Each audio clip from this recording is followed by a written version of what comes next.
ఇప్పుడు జూన్ 2 దశాబ్ది ఉత్సవాలు చేస్తున్నారు. మొత్తం అమరవీరుల ఇట్లాంటి ప్రోగ్రామ్స్ కానీ జై జై హే తెలంగాణ గీతాన్ని రాసిన వాళ్ళకి సన్మానించడం అట్లాంటివన్నీ సోనియా గాంధీ గారు కూడా వస్తున్నారని చెప్పారు. మరి ఈ కార్యక్రమానికి మీకేమైనా ఆహ్వానం అందిందా, లేదంటే ఇలాంటి ప్రోగ్రామ్ ఏదైనా ఏర్పాటు చేసిండ్రా అమరవీరులకు సంబంధించి? అది మనకేం తెలియదు. కాకుంటే టీఆర్ఎస్ గవర్నమెంట్ ఉన్నప్పుడు కలెక్టర్ ఆఫీస్లో మీటింగ్లు పెట్టేది.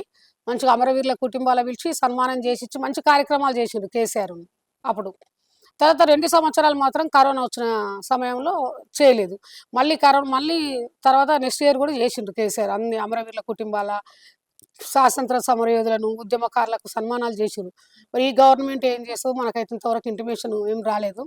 నేను అనేది ఏంటంటే 1000 మంది పిల్లలు చనిపోయారు. ఇవాళ పిల్లలు చనిపోతురనే తెలంగాణ రాష్ట్రం ఇచ్చిన సోనియమ్మ గారికి మరొకసారి కూడా నేను నమస్కారం చేస్తున్నా. అలాంటి సోనియమ్మ గారు రావడం ఈ మన తెలంగాణ రాష్ట్ర 10 సంవత్సరాలు అవుతుంది. ఈ 10 సంవత్సరాల సంబరాలు చేసుకోవడం సంతోషమైన విషయం. అట్లాంటి కాదు, ఎన్ని చేయని ఇవాళ తెలంగాణ రాష్ట్రానికి మీరు ఎంతన్నా చేయని, కానీ 1000 మంది చనిపోయిన అమరవీరుల కుటుంబాలను పిలిచి సన్మానం చేస్తేనే 4 కోట్ల ప్రజలు సంతోషించినట్టు, నిజమైన తెలంగాణకు నివాళులు ఇచ్చినట్టు. అది నిజమైన తెలంగాణ అంటే అప్పుడు సంతోషపడతారు. కానీ మీరు ఎన్ని లైట్లో ఎన్ని ఫోకసో ఎన్ని చేసినా అమరవీరుల త్యాగం మీదకి రాదు. అమరవీరుల త్యాగాలను గుర్తించాలి. రేవంత్ రెడ్డి గారు అయితే కంపల్సరీ మరి అమరవీరుల కుటుంబాలకు పిలుపునిస్తారని అనుకుంటున్నాము. ఇంకా 2 డేస్ ఉంది కదా, అప్పుడు పిలుపునిస్తారేమో అనుకుంటున్నాం. మొత్తం అయితే పిలువరని అనుకోవట్లేము, కంపల్సరీ పిలుస్తారని అనుకుంటున్నాం. సోనియా గాంధీ గారు రావడం కూడా చాలా సంతోషమైన విషయం. ఎందుకంటే కాంగ్రెస్ గవర్నమెంట్ వచ్చింది, ధైర్యంగా సంతోషంగా వస్తుంది. ఇవాళ తెలంగాణ రాష్ట్రం ఇచ్చింది ఆమె.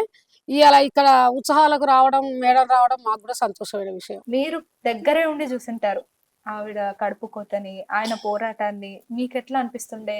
లేదంటే మీతో టచ్ లో ఉండేదా? ఎట్లా మాట్లాడేదా శ్రీకాంతాచారి గారు? ఉండేదండి, టచ్ లో ఉండేది. యాక్చువల్గా ఎల్బీనగర్లో ఉండేది. నేను కూడా ఎల్బీనగర్లో ఉంటున్నాను. శ్రీకాంత్ చనిపోయినప్పుడు నేను అయ్యప్ప మాలలో ఉన్నాను. యాక్చువల్గా శ్రీకాంతాచారి మా గురువు, అయ్యప్ప స్వామి మాలలో మా గురుస్వామి. అయితే ప్రతిసారి ఆయన వేస్తుండేది, ఆయన ఆధ్వర్యంలో మేము వేసేది.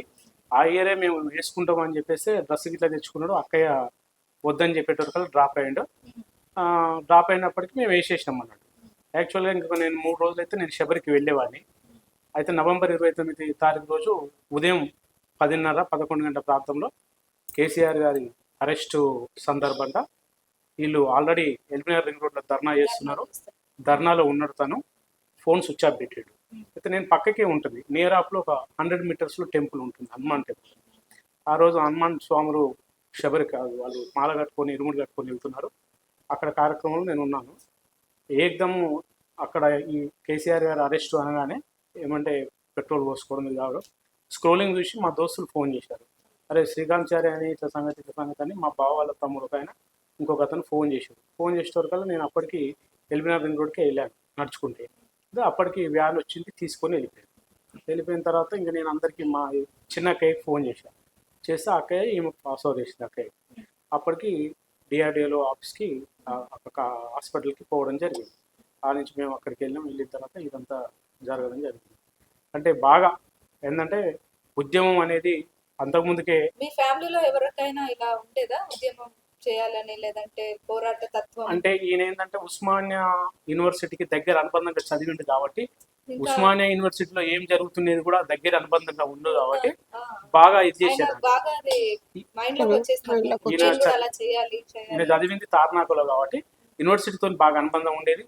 యూనివర్సిటీతో అనుబంధంలో ఏబీవీపీ, టీఎన్టీసీ, ఐఎస్ఓ, ఏఐఎస్ఎఫ్ ఈ ఉద్యమ సంఘాలతో బాగా ఈ ఉద్యమ సంఘాలే మొత్తం బాగా ఉన్నాయి. వాటితో వాళ్ళందరితో కూడా బాగా ఇది ఉండేది. దాంతో ఈయనకు అదే అప్పటికే టీఆర్ఎస్లో జాయిన్ అయింది కాబట్టి ఈయనకు ఉద్యమంగా బాగా ఇది ఉండేదన్నట్టు. దాంతో ఈ రకంగా ఆత్మహత్య పాల్పడి ఇది చేసుకున్నాడు.